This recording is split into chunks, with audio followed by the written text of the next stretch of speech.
Assalomu alaykum. Tasavvur qiling, ko'chada bir odamni ko'rib qoldingiz. U odam oyoq kiyimini boshiga kiyib olgan bo'lsa, nima deysiz? Bu odamning o'zi tomi ketib qopti-ku deysiz, to'g'rimi? O'sha odam, oyoq kiyimini boshiga kiyib olgan odam, oyog'iga do'ppini kiyib olgan bo'lsa nima deysiz? Bu odam bizning milliyligimizni xorlayapti, oyoq osti qilyapti deb jahlingiz chiqadi. Men endi sizga undan ham og'irroq misolni keltiraman. Bugungi kunda butun O'zbekiston bo'ylab hokimlar va mahalla raislari uyma-uy yurib, odamlarni xonadonini, uyini tekshirib, qozon tovog'ini, tandirlarini tekshirib, hattoki yotoq uxlaydigan joygacha kirib, yotoq joyigacha kirib, o'zi umuman uyiga ruxsatsiz kirib, tekshirib yuribdi. Mana gazxonangizmi, oshxonangizmi? Oshxona. Baqa keling aka. Bu narsa endi kuchugimdek qilib yashamaydi, kuchugimdek qilib yashamaydi aka. Buni qarang, bilat, oshxona qarang, musirligini aka. Oshxona, tandirxonalarni ko'rdik. Hozir qara kamchiliklari bor, kamchiliklarni to'g'rilab qo'yasan. Bu supurindixonami? Men sizlarga aytamanki, bir ayol yashaydi, kirasan, tashqaridan qarasang, bir qabriston deb o'ylaysan. Odam tashlab ketgan bir yer deb o'ylaysan. Ana hozir uyni yonboshlab olib boraman bu kishini. Bu holat bir odam oyoq kiyimini boshiga kiyib olishga o'xshaydi. Nega? Chunki hokim bo'ladimi, vazir bo'ladimi, mahalla raisi bo'ladimi, ular xalqni xizmatkori bo'ladi. Kimni uyiga kirayotgan bo'lsa, o'sha kirayotgan uyi aslida uni xo'jayini hisoblanadi. Xo'jayinning uyiga kirib, qozon tovog'ini, muzlatgichini tekshirib o'tirishga uni haqqi yo'q. Aksincha, uyning egasi hokimiyatga borib, hokimlarni yurish-turishi, kiyinishi, sarf xarajati, mashinasiga qancha benzin sarflayapti, hammasini tekshirishga haqli. Chunki xalq xo'jayin, amaldorlar xizmatkor. Afsuski, xizmatkorlar butun O'zbekiston bo'ylab xizmatkorlar uyma-uy yurib, o'zini xo'jayinini shaxsiy hayotiga aralashib, bolasini oldida onasini kamsitib, erini oldida ayolini kamsitib yoki ayolini erini oldida kamsitgan holatda yurishibdi. Faqat akam bilan yashash shunda to'g'rimi sizlar aka? Men o'tlar tozalasangiz nima qiladi? Oshxonangizni qarang. Ayol kishining oshxonasi shunday bo'ladimi? Bu paytda esa aka shunday yotgan mo'lam dumuna shipir yotadi-da, tekisda chiroyli qilibdi-da. Qarang, pomidor ko'tigacha qarang. Qanday uxlayapsiz siz ro'zg'orda? Bu yoqqa keling, mana uni oling. Erkak yashayapti siz bilan, qarang. Mana uni qarang, choynakda. Bachalar qo'yibdi-da, o'zlaringiz. Xaladin ichini qarang. Va kamsitish aslida bu do'ppini oyog'iga kiyishga o'xshaydi va hattoki undan ham og'irroq. Nega? Chunki har bir insonni obro'si, sha'ni, qadr-qiymati do'ppini qadr-qiymatidan ham qadrliroq, afzalroq hisoblanadi. Albatta bizning xalqimiz juda unaqa sodda emas. O'zini haqqini, huquqini biladiganlar bor va ular agarda haqqini, huquqini bildirib qo'yadigan bo'lsa, o'rnini ko'rsatadigan bo'lsa, uyga bostirib kelganlarga ular nima deyishyapti? Xohlaysizmi siz va uchastkaga chaqirib Ikki marta kelib ketdik, ikki marta. Qildirolmaysiz. Nima qildirolmayman? Qonun qoida mana bilaman. Nima qildirolmayman jarima? Turishingizni qarang, musirga botyapti hamma joyi. Videoga olmang. Olaman. Shuni yozaman, yozayotgan joyim. Men yozavering, mayli, yozavering. Yozavering olgan joyingizga. Manalarni tozalabgina yozing. Tushundingizmi yozsangiz ham? Bo'shatib qo'ymang. Mana degan odam o'tistirib Stolli aka, siz bilmagansiz. Xudoyim taolo peshonamga bergan. Tushundingizmi? Men rizqim bo'lgan. Tushundingizmi? Sizga emas. Kelib uyda tekshirmaydi, istalbalarni tug'iladi. Nima tekshirmayman? O'zbekiston qonunchiligi bo'yicha, konstitutsiya bo'yicha gaplashamizmi? O'rtada bir masala bor, o'rtada bir ziddiyat bor. Nima bo'yicha hal qilamiz? Musulmonchilik bo'yicha, islom bo'yicha hal qilamizmi yoki konstitutsiya bo'yicha hal qilamizmi deyilsa, qonunchilikni ro'ka chiqqan paytda nima bo'ldi? Darrov dinni qalqon qilib oldi. Xudo menga buni rizq qilib berganda bo'ldi. Agarda din bo'yicha gaplashadigan bo'lsak, Umar roziyallohu anhu O'zbekiston hududidan 12 baravar katta bo'lgan davlatni boshqaruvchisi, davlatni rahbari bo'lgan paytda tunlari shaharni aylanib yurardi. O'zbekiston hududidan 12 baravar katta. Masalan, shov-shuvli bo'lgan videolarning orasida Shahrisabz tumani hokimi ham chiqdi-yu, Shahrisabzdan 3000 baravar, 3000 ta Shahrisabzni yonma-yon qo'yiladigan bo'lsa va ulardan 3000 ta bo'ladigan bo'lsa va o'sha davlatni, o'sha katta hududni rahbari bo'lgan Umar roziyallohu anhu kechki payt taftish qilib yurardi. Ko'chalarni aylanib yurardi. Insonlarning hol-ahvolini so'rab yurardi. Bilishga harakat qilardi. Va kunlarning birida bir uyni yonidan o'tayotgan paytda ha hu eshitilib qolindi. Bazm jamshid bo'layotgan ekan uyda. Keyin darrov uyga bostirib kirdi. Bostirib kirib qarasa, uy ichida ichkilikbozlik bo'layotgan ekan. Umar roziyallohu anhu boshqarayotgan davlat islom qonunchiligi asosida, Qur'on asosida boshqarilayotgan davlat bo'lgani uchun darrov ularga jazo belgilash uchun, darra urish uchun aytdiki, sizlarni hammanglarni jazolayman. Bu yerda qonunni buzgan holatda ichkilikbozlik qilayotgan ekansizlar degan Umar roziyallohu anhu. Va uyni egasi aytganki, "Ey Umar" degan, "Sani o'zing ham qonunni buzding-ku. Hujurat surasi 12-oyatni buzding. Bir-biringizga aybinglarni qidirib yurmanglar, josuslik qilmanglar, payt poylamanglar, gap eshitmanglar degan oyatni buzding, bir qonunni buzding va Niso surasi 27-oyatni buzding. 26-27-oyatni buzding. Bu oyatda aytilganki, biror uyga kirmoqchi bo'lsanglar, uyni egasidan ruxsat so'raysizlar. Agar ruxsat bermaydigan bo'lsa, xafa bo'lmasdan ketasizlar. Sen meni uyimga ruxsatsiz bostirib kelding. Sen o'zing ham Hujurat surasi 12-oyatni keltirilgan buyruqni buzding va Niso surasi 26-27-oyatda keltirilgan buyruqni buzding. Sen o'zing ham jinoyat qilding-ku desa bo'ldi degan. Haqiqatdan men xato qilman. Sizlarga hech qanaqangi jazo yo'q. Men o'zim qonun buzarlik orqali sizlarni aybinglarni topgan bo'lsam, bu nohaqlik bo'ladi, adolatsizlik bo'ladi deb turib shundan uydan chiqib ketgan. Agar musulmonchilik o'lchovi bilan qaraladigan bo'lsa, bir uyga bostirib kirishning hukmi nima? Hattoki bir qarab qo'yiladigan bo'lsa, mo'ralanadigan bo'lsa teshikdan bir uyga agarda teshikdan mo'ralanadigan bo'lsa, musulmonchilik bo'yicha aynan o'sha amaldorlar uyga kelgan paytda qonunchilik, O'zbekiston qonunchilik peshkash qilingan paytda, ro'kach qilingan paytda, haq, huquq talab qilingan paytda dinni qalqon qilib olib, o'zini himoyalanishga harakat qilayotgan amaldorlar bir uyga agar mo'ralaydigan bo'lsa, uyni egasi haqdor bo'ladi uni ko'zini o'yishga. Uyni bostirib kirish masalasi bo'lsa, masalan, Amerikada bo'ladimi bugungi kunda, Britaniyada, Fransiyada agar shu holat bo'lsa, uyni egasi allaqachon bu amaldorlarni bir narsa qilib tashirdi. Qo'lida quroli bor, uyda pichog'i bor, bir narsa qilib tashirdi. Yaxshiki, bizning insonlarimiz bag'ri keng. Amaldor kelgan paytda mayli, unaqa betga choparlik qilmasdan, "Hey, chiroyli muomalani qilgin" deb turishdi. Va musulmonchilik bilan, islom bilan qaraladigan bo'lsa, nega bu uyga bostirib kelib shaxsiy hududini buzib turibdi? Bu haqida o'ylamaydimi? Unga berilgan mansab aslida xalqqa xizmat qilish uchun, xalqqa xizmat qilishning o'rniga uyga kirib, shaxsiy hududini buzib, ruxsat so'ramasdan qozon tovog'ini, tandirini tekshirishga kim qo'yibdi deb aytadigan bo'lsam, kimdir aytishi mumkinki, to'xtang, islom diniga chuqur kirib ketmang. Biz dunyoviy davlatmiz, O'zbekiston demokratik davlat, qonunchilik bo'yicha gaplashaylik deyiladigan bo'lsa, bo'ldi. O'zbekiston qonunchilik bo'yicha gaplashamizmi? O'zbekiston konstitutsiyasi hokimlarni, mahalla raislarini, hokimiyat vakillarini uyma-uy yurishini kelinglar konstitutsiya bo'yicha baho beramiz. 11-modda O'zbekiston Respublikasi davlat hokimiyatining tizimi, hokimiyat, sodda qilib aytadigan bo'lsa, 11-modda buzilgan. 11-moddada belgilanganki, konstitutsiya bo'yicha O'zbekiston hokimiyati boshqaruvi, davlat boshqaruvi 3 ta hokimiyatdan iborat. Birinchisi qonun chiqaruvchi. Oliy Majlis, Senat, parlament qonun ishlab chiqadi. Bu birinchisi. U qonunlarni ijrosini qiladi Vazirlar Mahkamasi, vazirlar, hokimlar. Vazir bo'ladimi, hokim bo'ladimi, mahalla raisi bo'ladimi?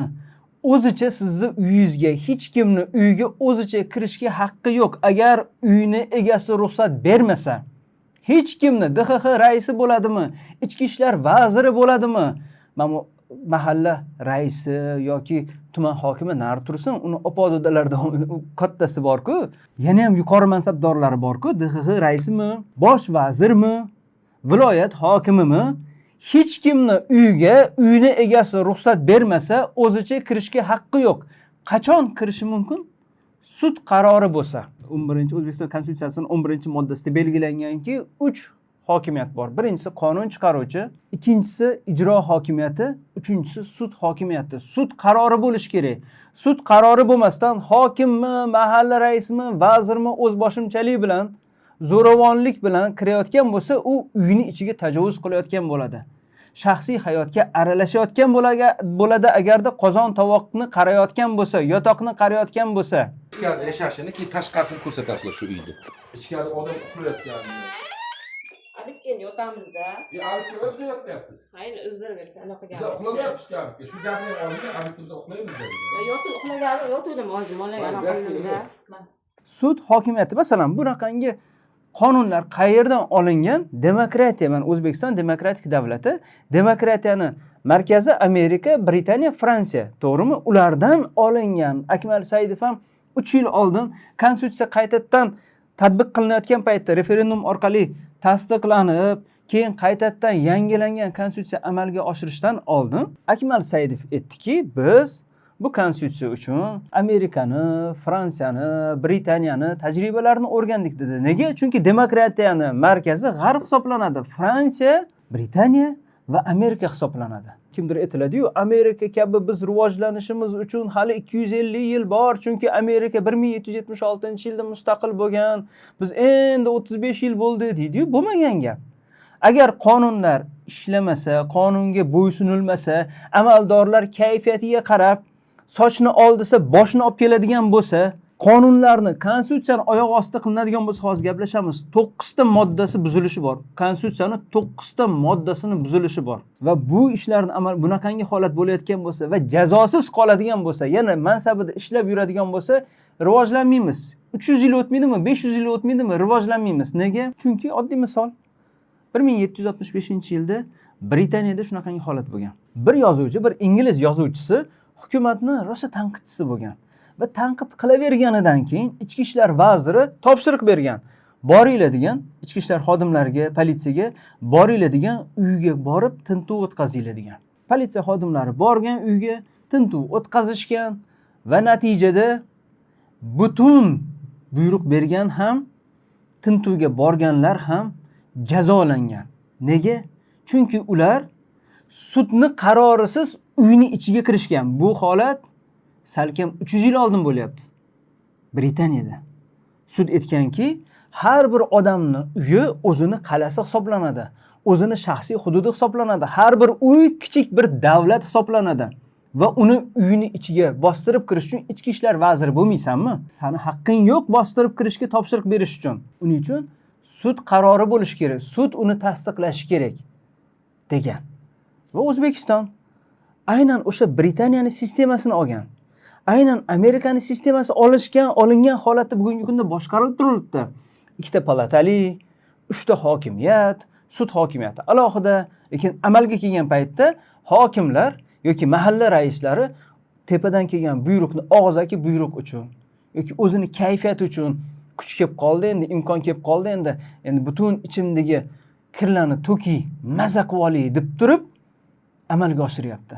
Konstitutsiyaning 13-moddasi o'sha 3 yil oldin seniki, meniki, chikki, birikki deb turib, rosa yig'ilishlar o'tkazib, referendumdan oldin rosa yig'ilish bo'ldi, tadbirlar bo'ldi, rosa maqtanildi. Mana yangi konstitutsiya bo'linadigan bo'lsa, qonunlar zo'r ishlaydi, odamlarning haq-huquqi, inson qadri degan shiorlar qo'yildi. Ana o'sha konstitutsiyada bugungi kunda inson qadri nima bo'lyapti? Ayollar kamsitilyapti bolasini oldida. Ayollar kamsitilyapti erini oldi.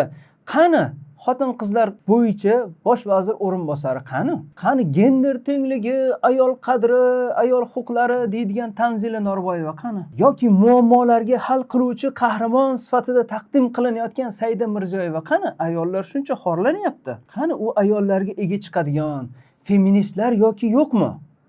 Nega bunaqangi holat bo'lyapti? Va 13-modda, konstitutsiyaning 13-moddasi.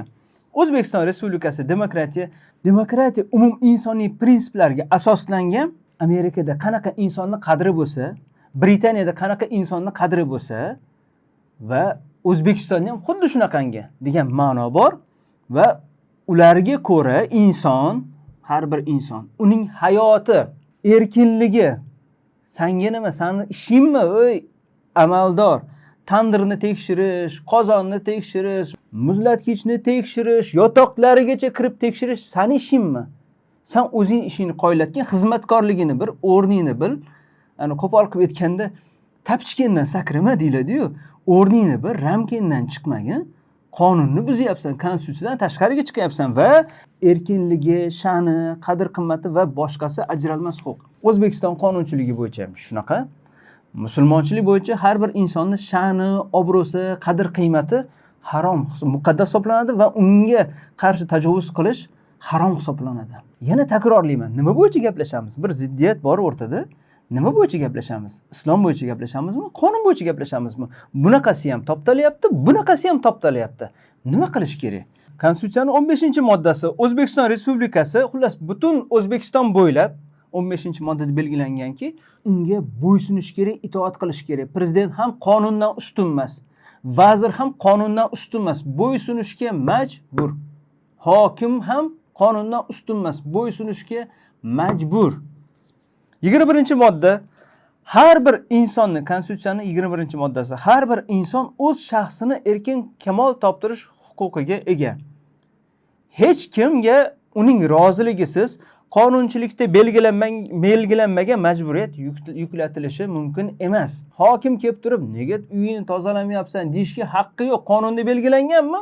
Uy agar kir bo'ladigan bo'lsa, qozonda masalan ovqat qolib ketgan bo'lsa, kechki ovqat jazo bormi? Yo'q, qonunda belgilanmagan holatda sen nimaga o'zingni xo'jayinlaringga qarshi, xalqqa qarshi o'sha senga yillar davomida oylik to'layotgan, oyog'ingdagi payponingni bolangni ishtonigacha olib berayotgan bu xalqqa qarshi sana nima haqqing bor deydigan odam ham yo'q-da.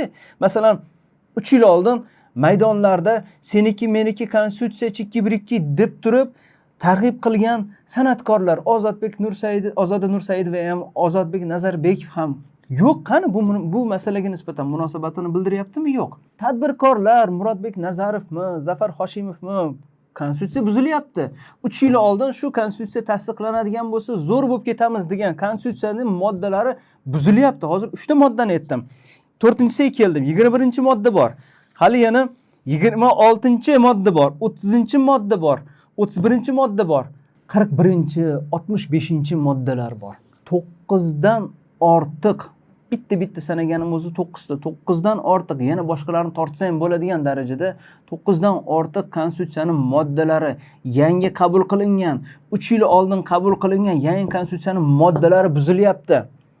Qani o'sha yangi konstitutsiya tasdiqlansa zo'r bo'ladi deb turib xalqqa ishontirgan, targ'ibotni o'tkazgan ziyolilar deyiladigan Iqbol Mirzomi, Azamat Ziyolarmi? Qani ular? Eng asosiysi qonunni himoya qilish kerak bo'lgan, qonunsizlikka qarshi kurashish kerak bo'lgan prokuratura xodimlari qani? Adliya vazirligi qani?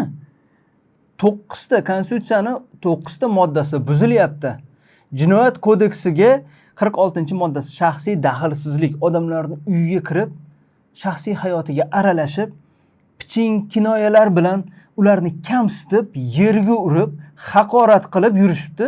Shaxsiy daxlsizlikni buzyapti. 46-modda Jinoyat kodeksini, 140-modda Jinoyat kodeksini haqorat va Jinoyat kodeksini 205-206-moddalariga ko'ra jinoyatlar amalga oshirilyapti. Mahalla raislari tarafidan va hokimlar tarafidan. Bunga qarshi nega prokuratura jim?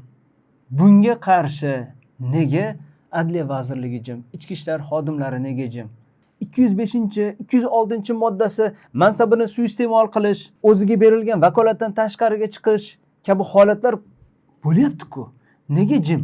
Undan tashqari, eng tepadan kelyapman. Konstitutsiya buzilyapti. Konstitutsiyadan ham aytdim, moddalar buzilyapti. Jinoyat kodeksidan ham aytdim, moddalar buzilyapti. Ma'muriy kodeks haqorat bor.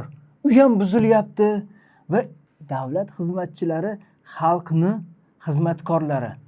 Davlatning vazifasi xalqqa xizmat qilish, unga bosim qilish, nazorat qilish, yo'q joyidan uydirilgan kayfiyatiga ko'ra jarimalar belgilash, ezish, qiynash, tekshirish uchun emas, xalqqa foydali bo'lish, xalqqa xizmat qilish, hayotiga yengillik qilib berish uchun.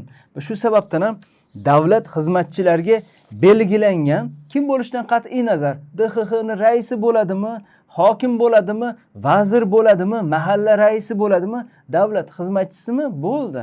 Unga belgilangan axloq qoidalari bor. Bu axloq qoidalariga amal qilishi shart va majburiy. Birinchisi, inson sha'nini hurmat qilish kerak. Har bir insonni kim bo'lishidan qat'iy nazar, ichkilikka berilib ketganmi yoki ko'chada daydib yuribdimi, inson sha'nini himoya qilishi shart.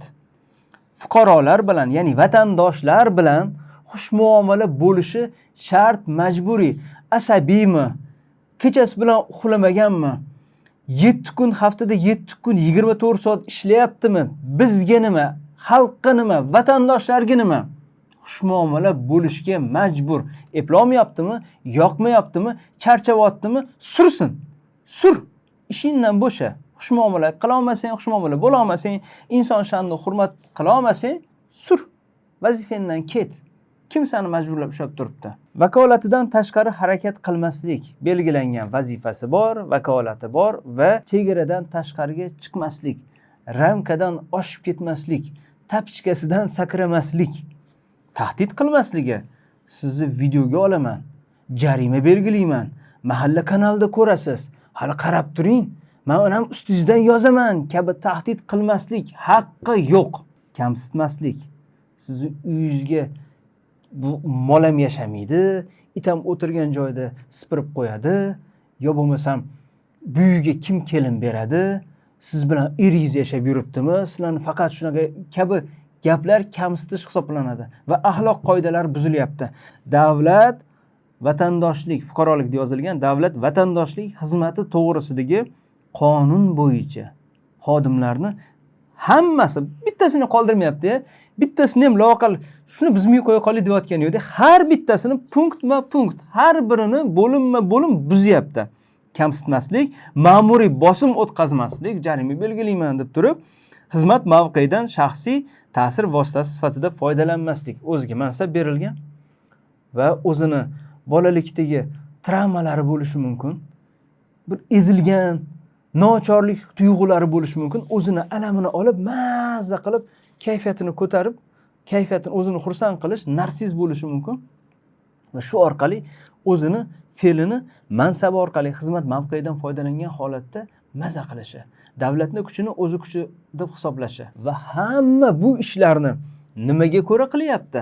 Konstitutsiya buzilishini, jinoyat kodeksi buzilishini, ma'muriy kodeks buzilishini, davlat xodimlarini vatandoshlarga qiladigan muomala munosabat, axloq qoidalarini buzilishini nimani evaziga qilyapti? Nimani asos qilyapti? Prezident bobomiz Shavkat Miromonovich Mirziyoyev 40 kun dolzarb kun deb e'lon qildi. Bunga xonadonlarga kirib, mahalla raisi yetkiligi bilan ichki xonadonlik ko'chirmalarini, tandirxona-yu o'choqlarini ko'rish, qozon o'choqlarini ko'rish kerak bo'lsa. Televizorda ko'rsatyapti tinimsiz prezident. Bizlar ishchi guruh bilan yurdik, shu yerga xonadonga kirib aytib ketdik. Prezidentni orqasiga tayanch qilib turib, prezidentni topshirig'i deb turib qilyapti. Endi bu holatga nisbatan prezidentning munosabati nima bo'ladi? Bu holatda agar prezident chiqsa, aytsaki, bular quloqsizlik qilib qo'ydi, men bergan topshiriqni noto'g'ri bajardi deydigan bo'lsa, bu xato bo'ladi. Hozirgi paytda meni taxminim bo'yicha prezidentning atrofidagi maslahatchilari shuni aytib turibdi. Bir necha yil oldin buzilishlar bo'layotgan paytda, kompensatsiya bermagan holatda, buz bo'lib ketgan paytda G'aniyevlar, Ortiqxo'jayevlar kechirim so'rab chiqishgan edi-ku, ularga nisbatan meni xabarim yo'q deyilgan edi-yu, lekin ularga keyin jiddiy jarima ham belgilanmadi, jazo ham ko'rilmadi. Hatto G'aniyev kabilar yana ham yuqori lavozimlarga ketdi. Ularni hali ham pichog'i moy ustida. Qilgan qilmishi uchun kimlarnidir oilasini buzib, chirqiratib, uyini buzib, uysiz qoldirganligi uchun hech kim jazosini olgani yo'q-ku.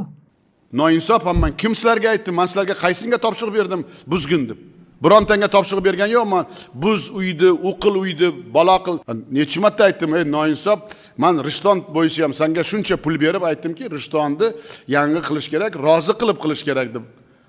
Janob G'aniyev tajribali hokim. Sizlar qanday Ro'ziyev ikkoving xiyonatchisan. Mayli Ermonov kecha kelgan. Sen ikkovingchi. Vatandoshni uyi tinch, farovon bo'lishi bu faqatgina urush bo'lmaslik emas. Uyga istalgan paytda istagan odam, vazirmi, hokimi bostirib kelmasligi, tandiriga, qozoniga aralashmasligi farovonlik, tinchlik hisoblanadi va buni ta'minlash davlatning zimmasida va davlat asosiy qoidalaridan biri shaxsni tinchligi, farovonligi va daxlsizligini ta'minlash. Buni qila olmayotgan bo'lsa, qilinmaydigan bo'lsa va buni bosqinchilikni amalga oshirganlarga chora ko'rilmaydigan bo'lsa, Davlatga nisbatan odamlarni ishonchi yo'qoladi. Aytadiki, davlatning vazifasi bizani xavfsizligimizni ta'minlash emas. Bizani boshimizga ish tushadigan paytda suyanchiq bo'lishimiz emas davlat. Davlat o'zi bizga tashvish orttirishi, bizani bosim qilishi, tahdid qilishi deb turib, davlatni radikal ko'z bilan qaraydi. Davlatdan nafratlanish va bolalariga ham bu nafrat urug'ini ekish hisoblanadi. Bunaqangi vaziyatda 3-4 ta odamni baqir-chaqir qilib qo'yish, hayfsan berish, qulog'idan cho'zish, uzr so'ratish bilan bo'lmaydi. Ma'naviy zararlar to'lab beriladi, kechirim so'raladi. Jinoyat kodeksi buzilgan bo'lsa, jinoyat javobgarlikka tortiladi. Ma'muriy kodeks buzilgan bo'lsa, ma'muriy javobgarlikka tortiladi. Konstitutsiya moddalari buzilgan bo'lsa, unga ko'ra, masalan, kimdir nashida tarqatib qo'ygani uchun, diniy va'zlarni eshitib qo'ygani uchun yoki like bosib qo'ygani uchun 244 jamoat xavfsizligiga tahdid deb turib, qancha odam jarimaga tortilyapti. Yo bo'lmasam qamalib ketyapti-yu. Nega Konstitutsiyaning 1-moddasini bitta bo'limi O'zbekiston dunyoviy davlat degan bo'limini asos qilib olingan holatda Konstitutsiyaning 9 dan ortiq moddalari buzilyapti va jamoat xavfsizligiga, insonlarni, oilalarni, bolalarni, ayol va erkaklarni xavfsizligiga tahdid qilinyapti. Kelajakda keladigan investorlarning yo'lini to'syapti. Bularga chora nima bo'ladi? Uzr so'rash bilan bo'ladigan narsa emas. Va agarda bu holatga jiddiy chora ko'rilmasa, jiddiy jazo berilmaydigan bo'lsa, xalqni ham hafsalasi pir bo'ladi. Baribir hech narsa o'zgarmasligini deb turib, surishni payiga tushadi. Va har kim bo'lishidan qat'iy nazar, Murodbek Nazarovmi, Ozoda Nursaidovami yoki Iqbol Mirzomi, hech kim kafolat ostida qolmaydi. Nega? Bugun kechki payt uxlab yotgan paytimda yoki ayolim yonida bo'lgan paytda mahalla raisi kelib qolsa-chi degan xavotir bilan yotadi. Kerakmi shu narsa? Va bu na musulmonchilikka to'g'ri keladi, na O'zbekiston qonunchiligiga to'g'ri keladi. Va tepadan kelgan buyruqlarni so'roq savolsiz, sochni ol desa, boshni olishni natijalari nima bo'lishi haqida keyingi videoda gaplashamiz. Shanba kuni 8-avgust 18:00 da bu bilan bog'liq qiziq bir video e'lon qilaman.